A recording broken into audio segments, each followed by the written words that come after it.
नमस्कार। आज हम एक ऐसी चीज के बारे में बात करने जा रहे हैं जिसे हम हर पल हर दिन महसूस करते हैं। कभी गर्मी तो कभी ठंडक। लेकिन क्या हमने कभी सोचा है कि ये जो हम महसूस करते हैं, क्या वो पूरी सच्चाई है? क्या तापमान सिर्फ एक एहसास है? आज हम इसी एहसास के पीछे छिपे विज्ञान की दुनिया में गोता लगाएंगे और कुछ ऐसे सच जानेंगे जो शायद आपको हैरान कर दें। जरा सोचिए, घर में किसी की तबीयत खराब लगती है तो हमारा पहला रिएक्शन क्या होता है? हम फौरन उसके माथे पर हाथ रखकर देखते हैं। ये हम सबने किया है ना? ये एक बहुत ही स्वाभाविक प्रतिक्रिया है। पर सवाल ये है कि क्या हमारा हाथ एक भरोसेमंद थर्मामीटर है? क्या हम अपनी छूने की हिस्स पर इतना यकीन कर सकते हैं? चलिए आज इसी पुरानी आदत को विज्ञान की कसौटी पर परखते हैं। ये है लंबोक। एक दिन जब वो स्कूल से घर आया तो थोड़ा सुस्त और बीमार सा लग रहा था। उसकी बहन फिबान ने चिंता में उसके माथे पर हाथ रखा और हाँ, उसे लाम्बोक का माथा वाकई गर्म महसूस हुआ। उसके मन में तुरंत घंटी बजी, अरे इसे तो बुखार है। ये एक ऐसी कहानी है जो शायद हम सबके घरों में कभी ना कभी हुई होगी और यहीं से हमारी आज की पड़ताल शुरू होती है। तो आज हम किन किन पड़ावों से गुजरेंगे? सबसे पहले हम देखेंगे कि हमारी अपनी इंद्रियां ही हमें कैसे धोखा दे सकती हैं। फिर हम तापमान के असली वैज्ञानिक मतलब को समझेंगे। उसके बाद इसे मापने वाले उपकरणों पर नजर डालेंगे। फिर सही तरीका सीखेंगे और आखिर में जानेंगे कि बिल्कुल सटीक माप लेना इतना जरूरी क्यों है। तो चलिए शुरू करते हैं हमारे पहले पड़ाव से। हम अपनी छूने की हिस्स पर बहुत भरोसा करते हैं। चाय का कप गर्म है, आइसक्रीम ठंडी है, हमारा हाथ हमें फौरन बता देता है। लेकिन क्या ये भरोसा 100% पक्का है या इसमें भी कोई झोल है? चलिए पता लगाते हैं। इसमें कोई शक नहीं कि हमारी त्वचा तापमान को पहचानने में कमाल की है। ये एक तरह का हमारा नेचुरल अलार्म सिस्टम है जो हमें जलने या ठंड से जमने से बचाता है। लेकिन जब बात किसी चीज का सही बिल्कुल सटीक तापमान बताने की हो तो क्या हमारी त्वचा हमें पूरी कहानी बताती है? आइए एक बहुत ही आसान से प्रयोग से इस सवाल का जवाब ढूंढते हैं। ये एक बहुत ही मजेदार प्रयोग है और आप चाहें तो इसे अभी घर पर भी कर सकते हैं। बस 3 कटोरे चाहिए। एक में थोड़ा गर्म पानी लीजिए, ध्यान रहे इतना गर्म न हो कि हाथ जल जाए। दूसरे में बर्फ वाला ठंडा पानी और तीसरा यानी बीच वाले कटोरे में नल का नॉर्मल पानी। अब अपना एक हाथ गर्म पानी में और दूसरा ठंडे पानी में डालकर 1-2 मिनट तक रखिए। इसके बाद असली जादू के लिए तैयार हो जाइए। दोनों हाथ एक साथ निकालकर बीच वाले नॉर्मल पानी के कटोरे में डाल दीजिए। जैसा कि आप यहां देख सकते हैं, हमारे दोनों हाथ 2 अलग-अलग तापमान का अनुभव कर रहे हैं। एक हाथ कह रहा है बहुत गर्मी है तो दूसरा कह रहा है बहुत ठंड है। हमारा दिमाग इन दोनों अलग-अलग सिग्नल्स को समझ रहा है और फिर अचानक हम दोनों हाथों को एक ही जगह ले आते हैं, नॉर्मल पानी वाले कटोरे में। अब यहां सबसे दिलचस्प सवाल उठता है। अब जरा सोचिए, बीच वाले कटोरे में जो पानी है उसका तापमान तो हर जगह एक ही है। तो लॉजिक तो यही कहता है कि दोनों हाथों को एक जैसा ही महसूस होना चाहिए, है ना? पर क्या सच में ऐसा होता है?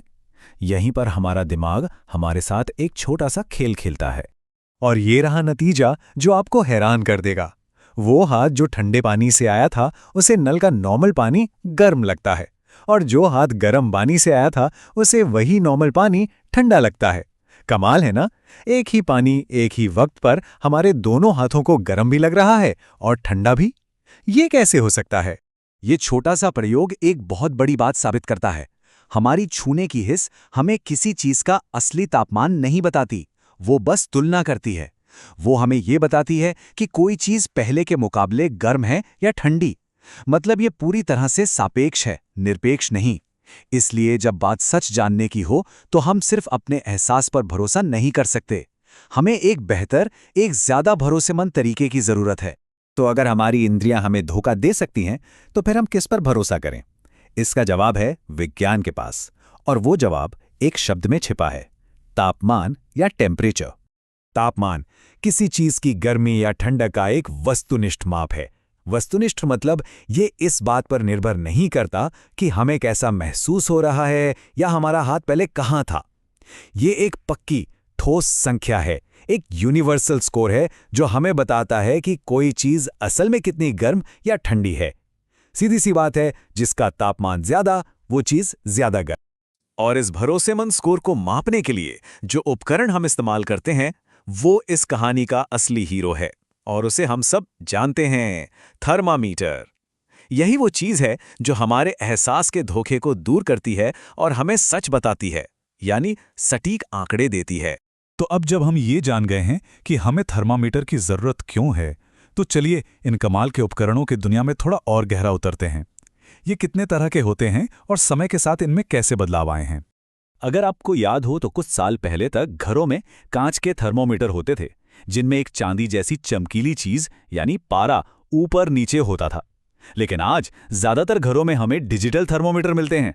ये सिर्फ दिखने में मॉडर्न नहीं हुए हैं, इस बदलाव के पीछे एक बहुत बड़ा और जरूरी कारण है।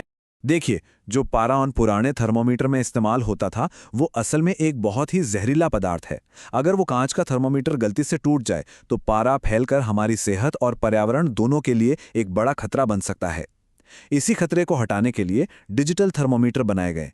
ये न सिर्फ पूरी तरह से सुरक्षित हैं, बल्कि स्क्रीन पर साफ साफ नंबर भी दिखाते हैं, जिससे उन्हें पढ़ना भी बेहद आसान हो जाता है।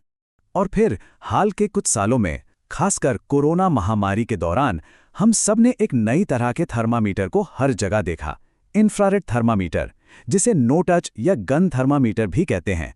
ये कमाल के उपकरण बिना किसी को छुए दूर से ही शरीर का तापमान माप सकते हैं। इसने संक्रमण को फैलने से रोकने में बहुत बड़ी मदद की और पब्लिक हेल्थ में एक क्रांति ला दी। ठीक है, तो अब हमारे पास सही उपकरण है, एक सुरक्षित बढ़िया सा डिजिटल थर्मोमीटर। लेकिन दुनिया का सबसे अच्छा उपकरण भी किसी काम का नहीं अगर हम उसे सही तरीके से इस्तेमाल करना न जाने। तो चलिए अब सीखते हैं कि शरीर का तापमान मापने का सही और सटीक तरीका क्या है। डिजिटल थर्मामीटर का इस्तेमाल करना बहुत ही आसान है, बस कुछ बातों का ख्याल रखना जरूरी है। सबसे पहली और जरूरी चीज है सफाई। इस्तेमाल करने से पहले और बाद में इसकी टिप को साबुन और पानी से जरूर धोएं। फिर इसकी सेंसर वाली टिप को जीभ के नीचे अच्छी तरह रखें और होंठ बंद कर लें। कुछ ही सेकंड्स में एक बीप की आवाज आएगी, जिसका मतलब है कि रीडिंग पूरी हो गई है। अब इसे बाहर निकालकर स्क्रीन पर अपना तापमान देख सकते। कुछ और छोटी छोटी बातें हैं जो आपको हमेशा सही रीडिंग देंगी। हर डिवाइस थोड़ी अलग होती है, इसलिए उसके साथ आई बुकलेट को एक बार जरूर पढ़ें। सफाई तो सबसे जरूरी है ही, और हाँ, थर्मामीटर को हमेशा उसके केस में रखें ताकि उसकी स्क्रीन और सेंसर वाली टिप सुरक्षित रहे। अच्छा, जब भी शरीर के तापमान की बात होती है तो एक नंबर हम सबके दिमाग में आता है, 37 डिग्री सेल्सियस या 98.6 डिग्री फ़ारेनहाइट। हमें बचपन से बताया गया है कि ये एक स्वस्थ इंसान का नॉर्मल तापमान होता है। ये नंबर इतना मशहूर हो गया है कि हम इसे एक नियम मान बैठे हैं। लेकिन क्या ये सच में एक फिक्स नंबर है? सच्चाई ये है कि 37 डिग्री सेल्सियस सिर्फ एक औसत है, एक एवरेज। मतलब लाखों स्वस्थ लोगों का तापमान लेकर उसका औसत निकाला गया है। हर इंसान का अपना एक नॉर्मल तापमान होता है, जो इससे थोड़ा कम या ज्यादा हो सकता है, और ये बिल्कुल ठीक है। असल में हमारा तापमान दिन भर बदलता रहता है। सुबह ये थोड़ा कम होता है, शाम को थोड़ा ज्यादा। ये हमारी उम्र और हमारी एक्टिविटी पर भी निर्भर करता है। ये जानना भी काफी दिलचस्प है कि तापमान को मापने के 3 मुख्य पैमाने हैं। हम भारत में और दुनिया के ज्यादातर देशों में सेल्सियस डिग्री सी का इस्तेमाल करते हैं। अमेरिका जैसी कुछ जगहों पर फ़ारेनहाइट डिग्री एफ का इस्तेमाल होता है, और वैज्ञानिक लोग केल्विन के पैमाने का उपयोग करते हैं। ये तीनों पैमाने उन महान वैज्ञानिकों के नाम पर हैं जिन्होंने इन्हें बनाया था। तो अब हम अपनी चर्चा के आखिरी और शायद सबसे जरूरी हिस्से पर आ गए हैं। हमने अपनी इंद्रियों के धोखे को समझा, सही उपकरण को जाना और सही तरीका भी सीख लिया। पर यह सब इतनी मेहनत क्यों? आखिर सटीक माप का इतना महत्व क्यों है? चलिए लाम्बो की कहानी पर वापस चलते हैं। उसकी बहन फिबान को अपने हाथ से महसूस हुआ कि उसे बुखार है और वो परेशान हो गई। लेकिन जब उसने थर्मामीटर से चेक किया तो रीडिंग एकदम नॉर्मल आई। एक पल में उसकी सारी चिंता दूर हो गई। सोचिए, यहाँ एक सटीक माप ने सिर्फ सच नहीं बताया, बल्कि एक गैर जरूरी तनाव और परेशानी को भी खत्म कर दिया। यही है सटीकता की ताकत। ये एक बहुत गहरी बात है।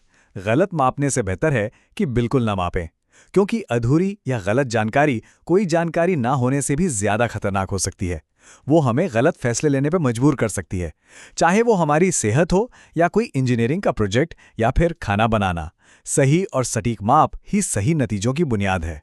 तो आज हमने ये समझा कि कैसे हमारी छूने की हिस्स हमें सच्चाई का सिर्फ एक अंदाजा देती है, जबकि विज्ञान और सही उपकरण हमें असली सच्चाई तक ले जाते हैं।